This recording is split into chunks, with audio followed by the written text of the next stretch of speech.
Alright, so this is the third video that we have that's going to explain the big picture review chart that we've given you. Um, Hopefully you've got 2/3 of it done. We've done the first video. We did in the first video what we did was talk about the Gilded Age, and we talked about imperialism. In the second video we spent some time looking at progressivism, how that played out in the 20s and the big boom period that you saw there, the 1930s with the Great Depression, some of the issues there, and then also kind of finished up with World War II and the beginning of the Cold War, and that's where we're going to start today. So what I'm going to do here is try to scroll back down and put us where we're supposed to be. So 45 to 1960 is a period of I'll slide out here. It's known as the Cold War and post-economic expansion.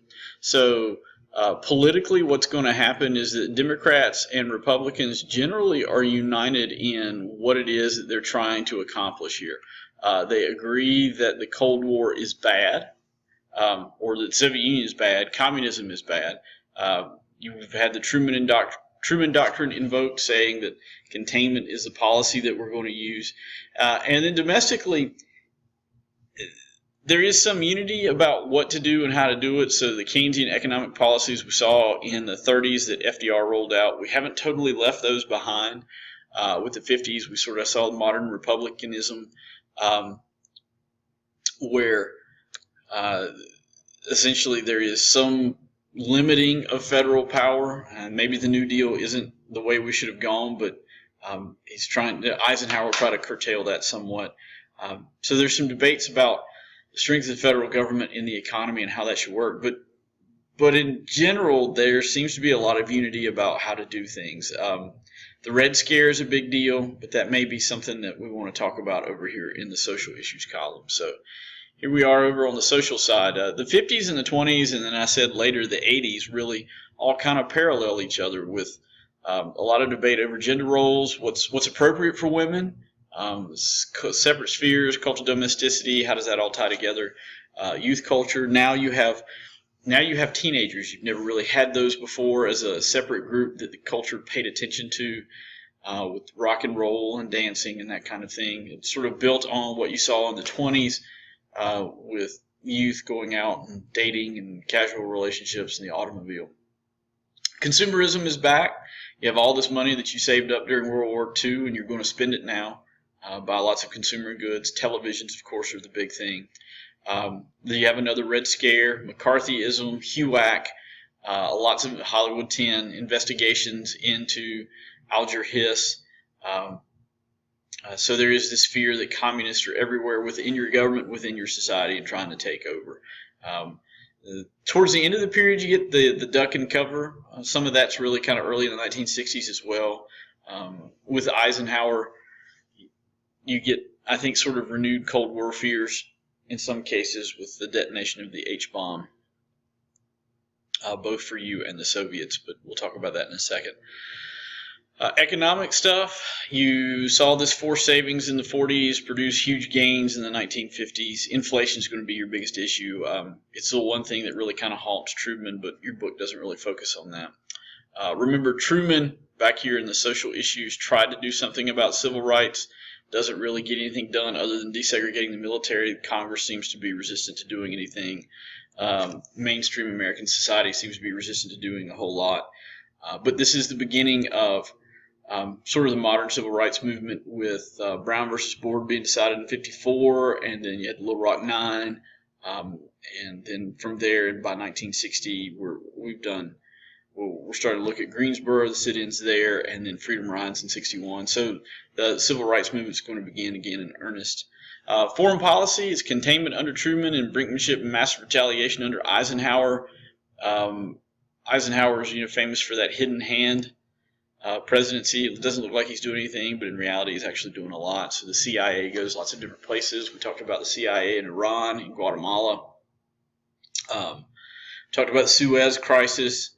There's this fear, the domino theory or whatever, in Southeast Asia, that when Vietnam splits and then possibly may become completely communist, that all of the other countries in Southeast Asia are going to go completely communist.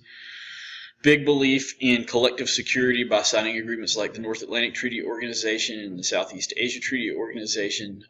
Soviets will respond in kind with the Warsaw Pact. So you see sort of the world divide into two armed camps squaring off against each other.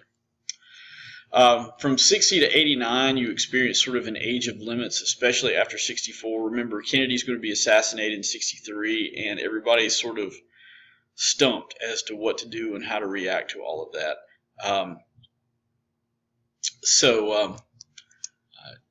Remember, Lyndon Johnson is the guy that takes over afterwards. He is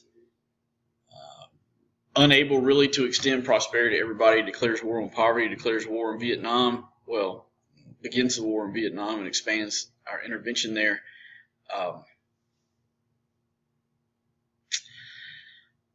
The country becomes very divided about that. Republicans are going to push harder and harder for states' rights. So after the Civil Rights Act of 64 and the Voting Rights Act of 65, what you see is a change in message for those who are opposed to civil rights.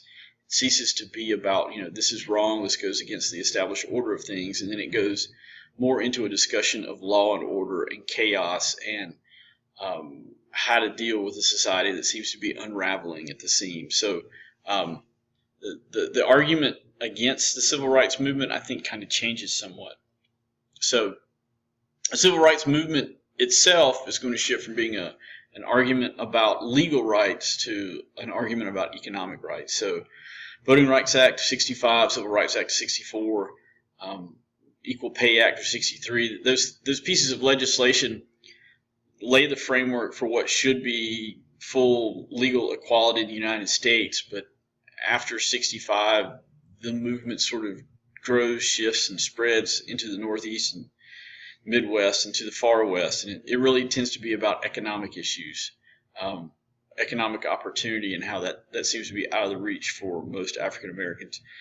The youth culture becomes much more critical of the developments that are going on. So we saw the free speech movement, SDS, who wanted to speak out and be involved with protests like Dr. King's marches in the South, only to be kind of shushed by the college administration, and that turns, of course, into a bigger movement, and then they're given free speech, and then they start taking up the cause of the Vietnam War to speak out against. The youth culture in general starts to get much more liberal. We've talked about hippies and yippies and the new left and what it is that they want. Do understand that a conservative counter-revolution is in the mix. So just like there's a new left, there's going to be a new right. We talked about that some in Young Americans for Freedom on college campuses. Phyllis Schlafly, who's opposed to the women's rights movement and the proposed equal rights amendment.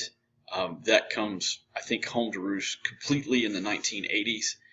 There is a huge increase in immigration during this time period, partially because we're doing well and there's instability further south. There's also a large amount of immigration that happens from the Far East in the wake of the Vietnam War. There's also an increase in immigration just simply in 1965 as Johnson reworks the immigration policy. So a variety of different reasons, but you're going to see a lot of immigration into the United States. People in general are moving south. Remember, your economy, if we want to flip over here, your economy is starting to change because industrial manufacturing jobs are disappearing and new manufacturing jobs tend to appear in the South. Deregulation begins, especially in industries like banking, airlines, telephones. The federal government takes these monopolies essentially, and breaks them up and forces these companies to compete with each other. And the expectation is you're going to get better service and lower prices. And that happens, I think, with telephone, but it doesn't necessarily happen that way with airlines, and banking ends up creating a whole new set of problems. It's going to lead you into that recession in 92 because the savings and loans have gotten into some trouble and overextended in credit. Stagflation is your dominant economic policy. You got high inflation, high unemployment, something that haunts Johnson, Nixon, Ford, and Carter, and honestly sets you up. The recession of 81, 82 is just going to essentially be about breaking stagflation finally. So we had to look for new solutions to economic problems. Some folks believe that centers in cutting taxes. Other folks believe that it has to do with raising interest rates such that you only get a sustained level of an acceptable level, I guess, of growth in the money supply. For foreign policy, when you start in the early 60s, it's just Vietnam, Vietnam, Vietnam. That all changes with Nixon. Nixon, of course, goes to China to encourage to get leverage against the Soviet Union, which he then uses back and forth to broker the SALT agreement and also to encourage the Soviets and the Chinese to quit supporting the Vietnamese. At the end of this period, you'll see that the Soviet Union will collapse, mostly due to the fact that its economy can't feed its people nor provide it with consumer goods, and they tried some reforms, and ultimately the Soviet Union couldn't hang on as a system. The Middle East finally figures out that oil production could be used as a weapon, so you see the oil embargoes, 72, 73. Terrorism is very popular with the Palestinian Liberation Organization pushing for greater recognition and prisoners to be released by the Israelis, and that among of anything really from the time period seems to be the most crippling for the United States. The last period, because I got 4 minutes left to get this done, would be from 89 to present. And conservatism essentially reigns here. You can argue the flip happens with Nixon. I talked about how Carter was much more conservative than other folks, and he appeals to the religious right, kind of. But certainly after 1980, conservative politics seem to be the thing that attracts the most voters. Democrats are going to present ideas that are labeled as conservative 20 years earlier. It's a conservative idea that Nixon would trot out, say, for welfare or workfare under Clinton. So you're seeing harder and harder pushes to shrink the size of government and to lower taxes, and there's a lot of discussion about federal authority and where that should end. What's complicated that, of course, is the war on terror, because in order to guarantee security, the government needs more power, but at the same time, you don't want the government to have more power because you believe in a smaller central government. What you'll find here socially is the gap between the rich and poor continues to expand. Urban problems that were on the rise in the 50s and 60s due to white flight really haven't been addressed. Racial tensions still exist. There's still limited economic opportunity in a lot of inner cities, and we've been struggling with drugs since the 1960s, and it's created a whole nother level of social problems that we're really struggling to deal with effectively. Economically, deregulation will continue. Our answer to everything is to let the market decide, and sometimes that works well for us, and sometimes it doesn't. You've had two big recessions, the dot-com bubble that burst in 92. I'm sorry, not 92. 2001. And then the housing bubble that burst in 2008. So that's your Great Recession. And for foreign policy, you're trying to decide what's important in the world. The old argument that was comfortable for you for 50-odd years that communism is evil and we just simply do opposite what the communist does. Well, the communists are essentially gone.